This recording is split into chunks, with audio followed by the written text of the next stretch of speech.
Dear Rivian, please fix these things, because I feel like a lot of these things are easily fixable and would make the car incredible. It's already amazing as it is. I've had the Rivian for 1 year and 15,000 miles, and while I love the car, there's a list of things that I think could be improved. So I'm gonna take you along with me today as I go about my business. I need to wash my car, pick up some friends from the airport, and then I'm gonna go edit some videos. Yeah, let's just get to it. Yeah, I use the brush, I know. I never use the brush because I didn't want to damage the delicate paint on the Tesla. But with the Rivian, I have paint protection film and that keeps it from scratching. So I've been using the brush, no problem. Car wash mode keeps these handles closed. So in order to open them, you have to actually like push that. It's like on the Tesla Model 3. Just push right there. Then you're able to open. One of the things I don't like about the Rivian is when it's unlocked, those door handles pop out. And because they pop out, it's kind of a signal to all the world that, hey, this door's unlocked, come inside. Just got a text from my friends. They got here early, so we're gonna head off to the airport. And while I'm getting in to go to the airport, this is my other gripe. So we have it at just about the lowest setting. With the Rivian, you can change the setting of the height, the clearance. Getting in, for me, is no problem, but when it's set to its highest height or a higher height, it's difficult for my wife to get into. My next issue, this is where the charging pad is, so you can wirelessly charge your phone, theoretically, but it doesn't work. There are 2 places where you can charge, but as you can see, nothing. The center console, super nice. I love how it opens and closes. It's very deep, but this just becomes kind of a black hole. That's where all the junk goes and is never seen again. Anything on the top we can easily access. Gum, sunblock, but anything that's sunk to the bottom, good luck finding it. All right, next gripe. I know this is out of your control, Rivian, but Alexa at home, it's pretty good. I use it to turn on my lights, turn off my lights. In the car though, not a big fan. It would randomly pick up our conversations and then ask me what I wanted to do. Fortunately, you can change the functionality so that it isn't voice command. Now it's by a press of a button. Hold this down. What's the temperature for today? Right now, it's 68 degrees Fahrenheit. You can ask it random things. How tall is Donald Trump? Donald Trump is 6 feet 3 inches tall. He was the 3rd tallest president in US history. That's something new. And so Alexa can teach you random things like that. Get me directions to Denver International Airport. Getting directions to Denver International Airport. Good to see that they've made improvements there. And Rivian, I will give you, to your credit, this car is better than when I first purchased it. So many new functions. Through the over-the-air updates, they've made it more efficient. Battery efficiencies and finely tuned this and that. I have more range now. Dash cam, dog mode, camping mode. They keep improving on this product. And we'll talk more about the things that we love about this at the end. But right now, let's talk about the gripes. The other problem I have with that interface, you don't have to reinvent the wheel. Having to make your own interface from the ground up, that takes a ton of time, ton of effort, ton of resources. Why not just use Apple CarPlay or Android CarPlay? I was on a vacation and I rented a Prius that had Apple CarPlay, and the Prius interface with the Apple CarPlay, I was just like mind blown. Such a good streamlined experience because my phone is the center of my connected world, and being able to have that phone seamlessly connect with my vehicle so that I can continue that experience in the vehicle, that's the way to go. Apple, they've already got something working, then let's just use it. Let's talk about their version of autopilot. It's not really autopilot, it's kind of a glorified cruise control, and you just push down on the stalk twice. Now it'll keep me in my lane. As you can see, I'm hands-free. It'll tell me to hold onto the steering wheel in just a sec. The cruise control is pretty good. What I don't like about the cruise control though is on our last road trip out to Utah, several things we discovered. In Utah, the speed limit is 80 miles an hour. Usually I can go about 10 over and not have to worry about getting busted for speeding. So we were out in Utah, we were driving, the speed limit is 80, so I'm thinking, okay, that means I can go 90 and be safe. But the cruise control will not go past 85 miles an hour. And so it's probably a safety thing, just a little gripe there. The other gripe though was while driving during a sunset, the sun was shining right into the cameras of the truck. And so the truck kind of got confused and the cruise control deactivated. Straight road, no one around, and you just want to use that cruise control and you can't because the sun's either setting or rising. That sucks. Even my daughter's Subaru, that has cruise control that works fine regardless of whether the sun is rising or setting. And now we're at a standstill, but you can see as the other car starts moving, so do we. Love this feature. It makes it so much easier because this is just mindless stuff right now. Being stuck in traffic, mindless. The adaptive cruise control really shines is in situations like this, and this is when I want it most, and it won't work. Not available right now. Sometimes the cruise control just will not work, and this is when I want it to work because we're in traffic. Why does it not work sometimes? There was an accident. That's what caused the slowdown, and since accidents are on our mind, let's talk about that. I've never been in an accident in the Rivian, have not had to have any body repair work done, but what I hear is it's expensive. I did do an upgrade on the Rivian. I got the paint protection film, the PPF, in the matte finish, which I love, and almost a year later, I think it still looks fantastic. I've had no problems with it. We took this up to the mountains to go off-roading, and while we were off-roading, I got some pinstripes, which is, if you don't off-road, what happens is you are on some of these narrow trails and you brush up against a tree and it scratches the paint on your vehicle. It's called pinstriping. It's kind of a badge of honor for a lot of off-road riders, but for me, I don't off-road a bunch, and pinstriping on a brand new electric truck, my baby, that would have been devastating. The nice thing though is I had the paint protection film, and the paint protection film self-heals. So just in the sun, the scratches healed and went away, and the underlying paint completely protected. Because like I said, repairs and fixes on the Rivian, it's not going to be cheap. All right, here we are at the airport, and we are looking for Delta. Hey guys, Just need to watch for that exact same truck. Oh, sure. Yeah. How was your travels? You got your stuff in there? The luggage is back in there, and the tonneau cover is the Achilles heel of this. Let's see if it opens.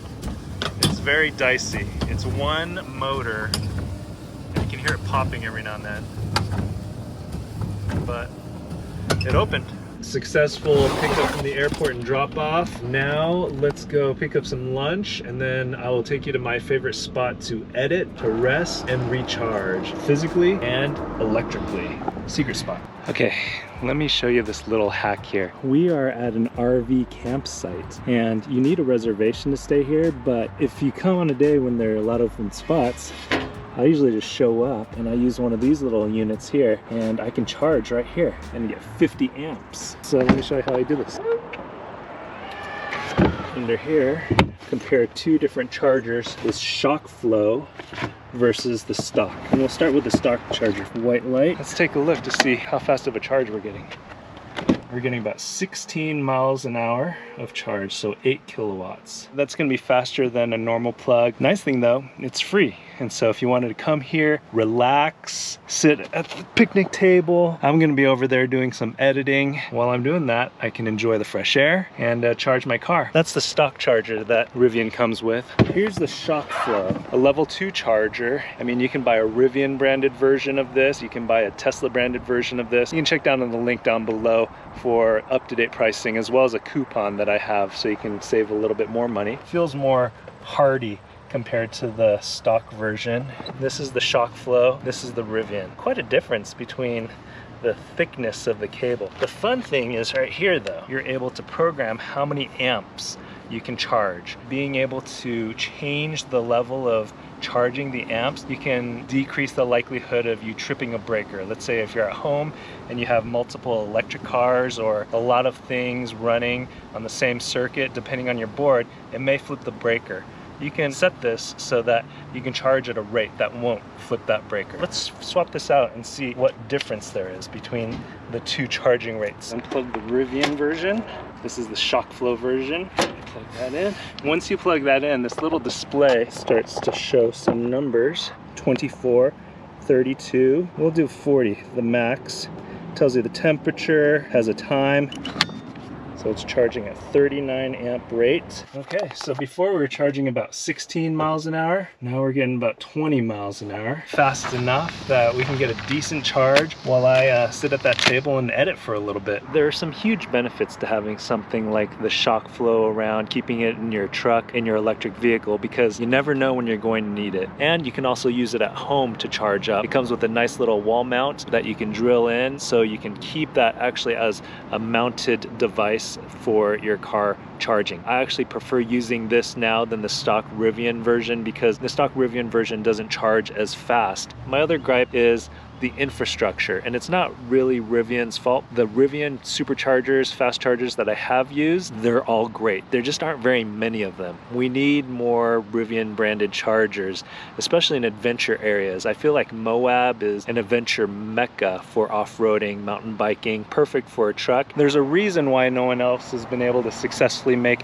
an automatic cover for the truck bed, and that's because it's tough. Closing, I don't have as much of an issue. It's opening. Supposedly they have a fix for this, and I'm still waiting to get mine fixed. Right now mine's doable. When I have to open it, I actually have to give an assist at times, but on good days it works well. If the rocks get stuck in between these panels, it could really scratch things up. This is an electric vehicle. With electric vehicles come crazy torque, crazy acceleration, crazy power, but tires don't like that really fast acceleration. You can see I've worn down through my tires pretty good in just 15,000 miles. This tire will need replacing. That can get expensive, but that's going to be a problem that you're going to get with all electric vehicles, especially if you like to gun it every now and then. The truck bed is a little small, but that's fine.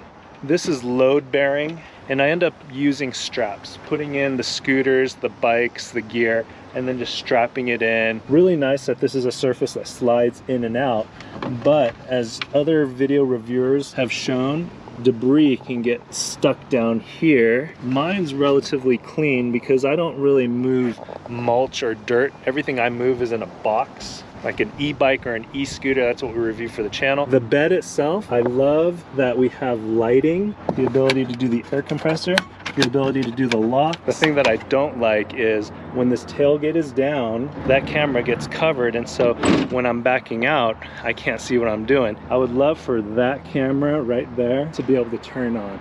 It would be amazing if I could use that feature for two things: to see the back, at least some of the back when I'm backing out, and then number two, when I'm driving, to see if my stuff is still secured well. All right, so that's another gripe that I have, is the fact that the lock is kind of wonky, right? The Bluetooth lock using my phone. I mean, I'm standing right here and it just locked on me. I was about to do something, and now I'm close. It's not unlocking. Sometimes the lock works perfectly. Sometimes it gives me problems like this. The Rivian has so many cool features, innovative features that have never been seen before in a vehicle, in a truck. Another thing that I love about the Rivian is the app. Couldn't do this when I first got the car, but now I can. So if I wanted to open the windows, boom, windows open. Close the windows. If I wanted to drop the tailgate, I can do that. And I can also open the hood. So as the community asks for more and more things, more and more improvements are taking place with this vehicle. And so let's come on the inside and we can talk some more. This glass roof, it's fantastic. It's the perfect amount of tint. I've never felt like my bald head was getting too much sun while sitting here. The inside of the car feels high-end and it looks high-end. They've done a really good job with a lot of the little features, and I must give Rivian a thumbs up. For road trips, for long trips up into the mountains to go skiing, this has been perfect. The gear tunnel has been amazing. It's basically where I throw all my junk and hide it. And then the seat has been great. We use that seat when we go skiing. It's the perfect little seat for when you need to sit down and put on your ski gear or take off your ski gear. It's perfect for when you're in the great outdoors. The gear tunnel is one of the coolest things about this truck. At 6,000 some pounds, this is a huge vehicle. With the right settings, a couple pushes of the screen, you can drive this thing like a sports car 0 to 60 in just over 3 seconds. Unheard of for a vehicle this size. And then with a couple other taps of the touchscreen, you're able to raise this up and then go take this off-roading. And we took this off-roading, had a blast. This is the perfect adventure machine. It's also the perfect utility machine for folks like me that just need it to move gear or big boxes or help a son move into college. This thing has been perfect. And then we touched upon the service. The service center has been great. Calling the service center, calling Rivian folks, it's been pretty amazing how often I'm connected directly to a person right away over the phone to help set me up for any of my servicing needs. We've been going for almost 2 hours. We have delivered 9.2 kilowatts. I am done editing and I am ready to go. In conclusion, would I recommend a Rivian to my friends, to my loved ones, and to you guys? To answer that question, my brother is now getting his Rivian R1S. And he asked me about it. I said, go for it. This is my favorite vehicle. It's my adventure machine. It's my utility machine. It's my family machine. It is a finely tuned luxury vehicle that can drive like a sports car and then work like a truck.